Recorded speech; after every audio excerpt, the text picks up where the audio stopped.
नमस्कार दोस्तों, हमारी आज की कहानी का नाम है दहलीज।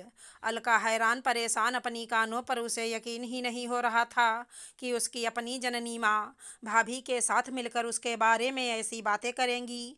ऐसी कौन सी बात अलका ने सुन ली, हैरान परेशान वाली।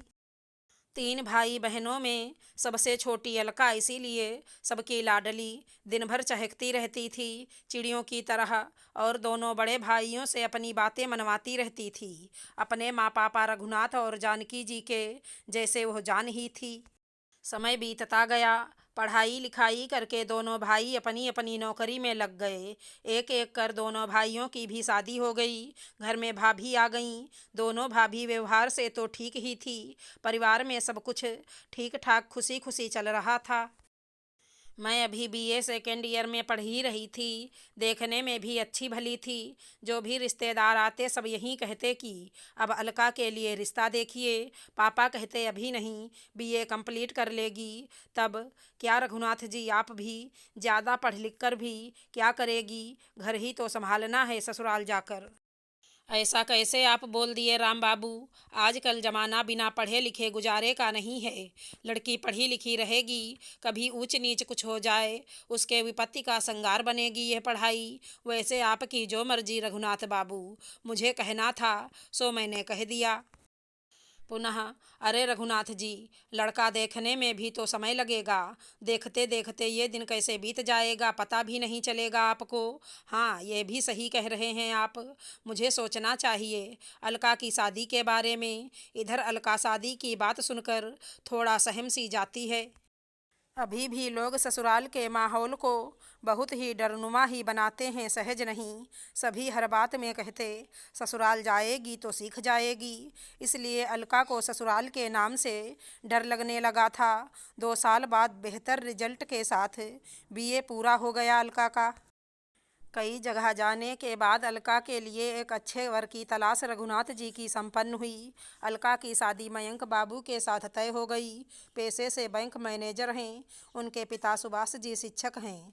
2 छोटी बहनें हैं मयंक जी की। कुल मिलाकर सुखी संपन्न परिवार मिल रहा है हमारी अलका को।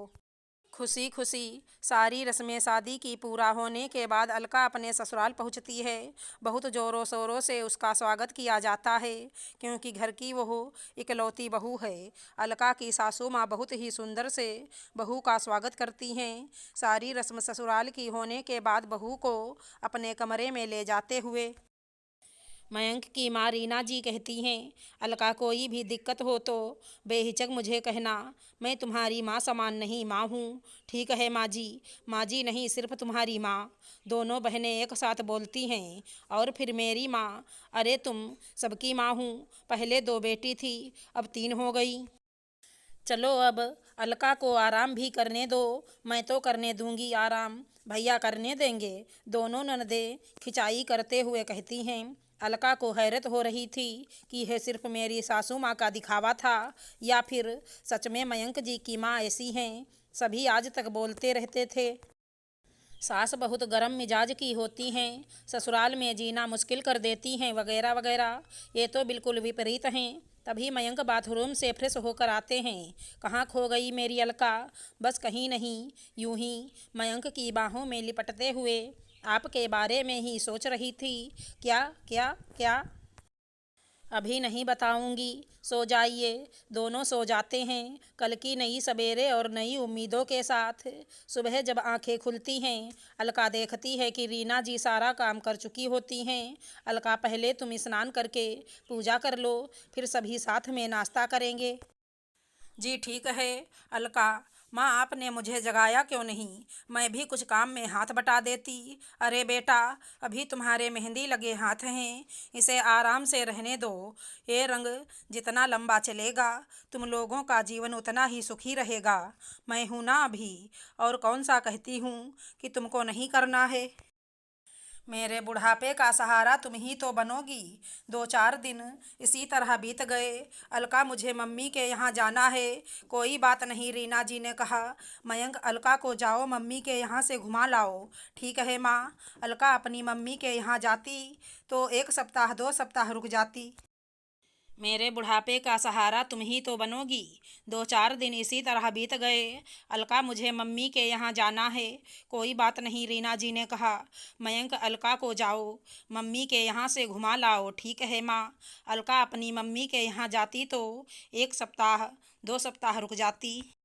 यह बातें सुभाष जी को अच्छी नहीं लगती। हमेशा कहते कि आप बहू को सर चढ़ा दिए हैं।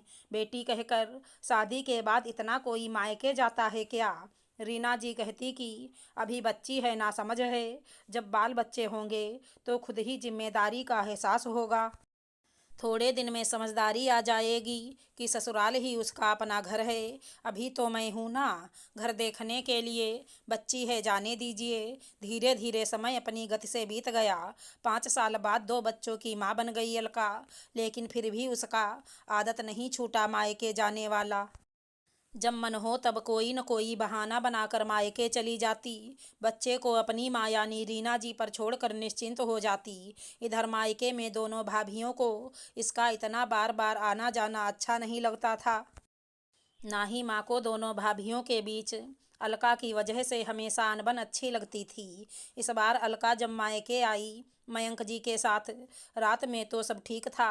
सुबह अलका जब बाथरूम की तरफ जाने लगी, उसने सुना कि माँ और दोनों भाभी उसी के बारे में बात कर रहे हैं। वह थोड़ा ध्यान लगाकर सुनने लगी।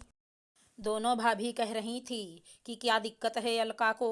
अपने ससुराल में इतनी अच्छी सास, इतना अच्छा परिवार मिला हुआ है, फिर भी जब देखो तब यहाँ आ जाती हैं। कह तो भाभी सही रही थी। मुझे ससुराल में कभी ससुराल जैसा लगा ही नहीं। लेकिन मैंने कभी इस बारे में सोचा ही नहीं। दुनिया जैसे बोलती थी, यही भ्रम मेरे दिमाग में भी लगा हुआ था कि ससुराल यानी लड़कियों के लिए सजा। खुद तो आती ही हैं, मयंक जी को भी लेते आती हैं। स्वागत में कम खर्च होते हैं क्या? माँ भी बोल रही थी, हाँ सही बात है।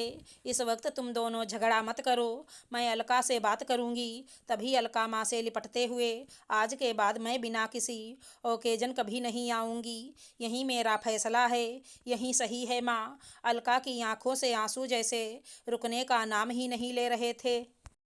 नम आंखों से ही तुरंत वो मयंक जी के साथ अपने ससुराल पहुंच जाती है। रीना से लिपट कर फूट फूट कर रोने लगती है और कहती है, मेरा मायका छूट गया दहलीज के उस पार। रीना जी, अरे पगली, तुम्हारा दूजा मायका हमेशा तुम्हारा इंतजार कर रहा है। अपने घर को रोशन करो, यही तुम्हारा असली मायका है। रीना ने कहा, हाँ माँ, मैं हमेशा के लिए अपने मायके लौट आई। अलका ने हंसते हुए कहा, आशा करती हूँ हमारी कहानी अच्छी लगी होगी। धन्यवाद दोस्तों।